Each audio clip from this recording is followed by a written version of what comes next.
Isang mapagpalang umaga po sa ating lahat mga kapatid. Narito po tayo muli sa ating morning devotion, Grab Food for the Soul, our daily dose for the nourishment of our souls.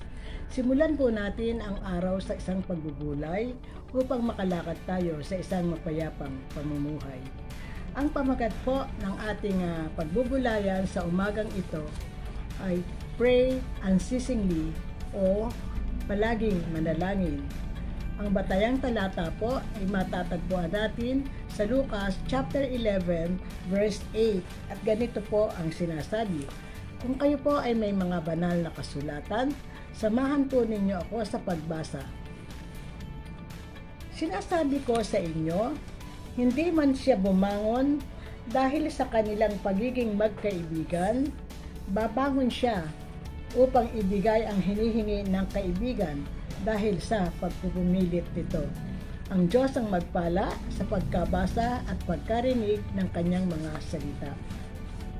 Base po doon sa ating talata, naranasan na po ba ninyo na kayo ay makulitan sa kaibigan? Dahil may isang bagay na hinihingi sa kapipilit, ay mapipilitan kayong siya ay pagbigyan. May 2 puntos po tayong pagbubulayan sa katanungan na Ano ang mga nararapat nating gawin upang dinggin ng Diyos ang ating mga kahilingan?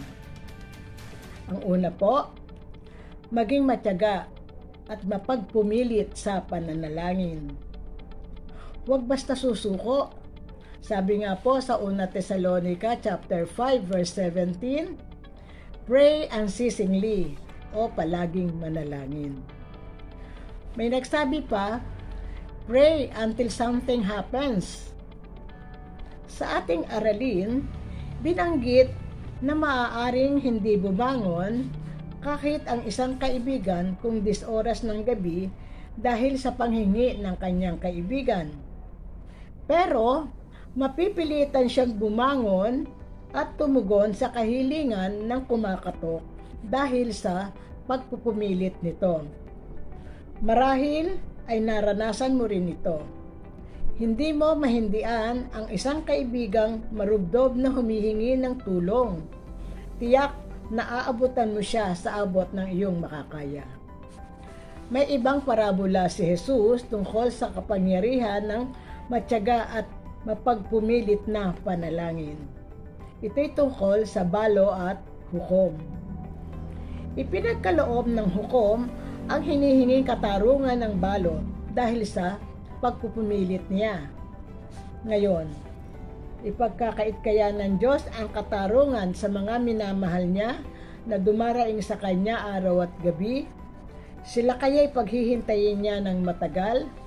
Ito po ay matatagpuan natin sa Lucas chapter 18 verse 7.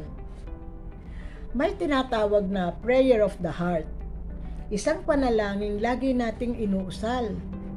Hindi tayo nagsasawang ilapit ito sa Diyos at matyaga nating hinihintay ang kanyang sagot.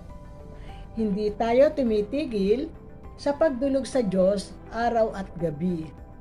Hindi ba't dumating din ang panahong ipinagkaloob ito ng Diyos? Kaya ipagpasalamat natin sa Diyos na hindi niya tayo pinagbabawalang idulog sa Kanya ang panalangin ng ating puso. Ang ikalawang puntos na nararapat natin gawin upang dinggin ng Diyos ang ating mga kahilingan, minamabuti ng Diyos ang ating paghingi. Bagamat nalalaman na niya ang ating mga pangangailangan, ngunit bilang Ama, nais niyang sinasabi natin sa Kanya kung ano ito. Bilang mga magulang, alam natin ang pangangailangan ng ating mga anak at handa naman natin ipagkaloob ito sa kanila. Pero, hindi ba mas masarap magbigay kapag sila'y naglalambing at taos-pusong humihingi sa atin? Naalala ko ang isang lalaking nagrereklamo sa isang kaibigang namigay ng mga binhi ng gulay. Ngunit siya'y hindi binigyan. Tugon ng kanyang kaibigan sa reklamo niya, aba, hindi ka naman humingi. Ang binigyan ko ay yung mga nanghihingi. Ngunit kailangan humingi tayo sa Diyos sa pangalan ni Jesus. My Father will give you whatever you ask in my name. Until now, you have not asked for anything in my name. Ask and you will receive, and your joy will be complete. Mababasa po natin yan sa John chapter 16 verses 23 to 24. Pakatandaan ninyo, anumang hingi ninyo sa Ama sa aking pangalan ay ibibigay niya sa inyo. Hanggang ngayon wala pa kayong hinihingi sa Kanya sa aking pangalan. Humingi kayo at kayo'y tatanggap upang malubos ang inyong kagalakan. Ang sabi po rito, anuman, anything. Kaya, pwede rin ba nating hilingin tayo manalo sa sugal? Sapagkat, hihiling tayo sa pangalan ni Jesus. Ang hihilingin natin ay dapat consistent sa pangaral at halimbawa niya. Dapat ay tugma sa kabanalan ng bugtong na anak ng Diyos. Kaya, dapat ipagpasalamat natin na handang ipagkaloob ng Diyos ang ating mga kahilingan, basta't naaayon sa Kanyang kabanalan. Tayo po ay manalangin. Amang banal na makapangyarihan sa lahat, Salamat po sa aming maikling pagbubulay ng iyong mga salita ngayong umaga. Ipinagkakatiwala namin sa inyo ang buong maghapon sa aming paggawa. Ingatan mo po ang aming mga kapatid na magsisipasok sa kanilang mga gawain at paaralan. Patuloy mo pong i-bless ang mga kapatid namin sa kanilang mga pangangailangan, maging ito ay financial, emotional o spiritual. We ask all these things in the mighty name of our Lord Jesus. Amen. Sa Diyos ang mataas na papuri.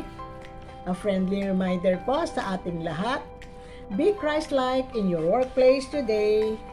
To God be the glory. Humayo at maglingkod. Shalom. Have a good day.